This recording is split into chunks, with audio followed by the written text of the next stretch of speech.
यदि आप भी चाहते हैं मां संतोषी म्यूजिक यूट्यूब चैनल का ऑडियो वीडियो सबसे पहले आप तक पहुंचे तो हमारे चैनल को सब्सक्राइब करें और बेल आइकन को दबाना ना भूलें। मां संतोषी म्यूजिक की शानदार प्रस्तुति डीजे विकास साउंड रिकॉर्डिंग स्टूडियो लाल दिखिया डीजे युवरेश धनंजय धड़कन हमके बता दे रे पुरवा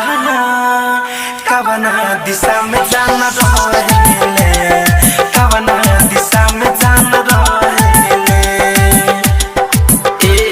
हमके बता दे रे पुरवा कवना दिशा में जाना रहेले कवना दिशा में जाना रहेले रूसो बबाली रोवे कनवाली सुरहो सिंगार रोके कहेले हमके बता दे रे पुरवा कवना दिशा में जाना रहेले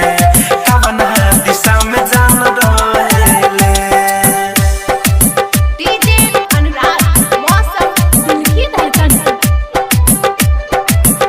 डीजे विकास आप सुन रहे हैं धनंजय धड़कन को सुनते रहिए और झूमते रहिए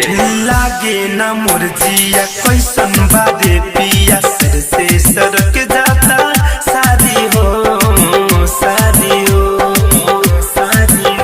हो लागे ना मुरजिया कैसन बादे पिया सर से सरक जाता सारी हो सारी हो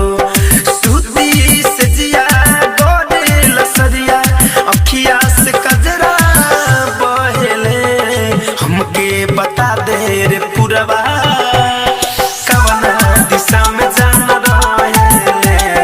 कवना दिशा में जाना रहेले